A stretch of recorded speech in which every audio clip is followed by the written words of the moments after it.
বড় আপু তখন চাকরি করছে কোস্ট গার্ডে। তার হচ্ছে গিয়ে অফিস থাকে প্রতিদিন। সে তার ছেলেকে হচ্ছে আম্মুর কাছে দিয়ে দিয়েছে। মানে একদিকে আম্মু তার মাকে সামলেছে, আরেকদিকে আম্মু তার মেয়ের ছেলেকে সামলেছে। মানে আমি তখন নীরবে নিভৃতে দেখতে পাচ্ছি যে আম্মু কতটা কষ্ট। আমি চেষ্টা করেছি, আমার তখন আমার অ্যাডমিশন ছিল। আমি নিজের জায়গা থেকে অনেক চেষ্টা করেছি যাতে আম্মুর কোনো কষ্ট না হয়। মানে আমি আসলে আমার নিজের কাছেই লাগতো যে মানে যতটা সম্ভব আমি করে দিই, আম্মু যতটা সম্ভব কম কষ্ট, আম্মু একটু বেশি শান্তি পাক, মানে আম্মু একটু বেশি রেস্ট পাক বা এরকম। এখনো যেটা আমি চাই আর কি, সবসময় আম্মুর সাথে। এর জন্য আমার একটু মানে রাগারাগি হয় যে এত কষ্ট কেন করো, এত কষ্ট তো করার দরকার হয় না, ওরা এখন বড় হয়েছে।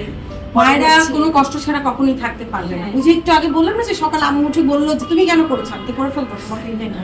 তো মারা কখনো আসলে সন্তানদের কষ্ট সে বসে থাকতে পারবে না। সে যদি সুস্থ অসুস্থও থাকে তাও মনে হবে যে এটা একটা কোনো সময় করা না। ছোট মেয়ের হাত থেকে, যেহেতু বড় মেয়ে গল্প লিখেছেন সে আজকে নেই, বাট ছোট মেয়ে তাও তারপরেও আপনার কষ্টটা সে ব্যক্ত করার চেষ্টা করেছেন। সো আপনার পক্ষ থেকে আপনাকে আমি এটা দিচ্ছি।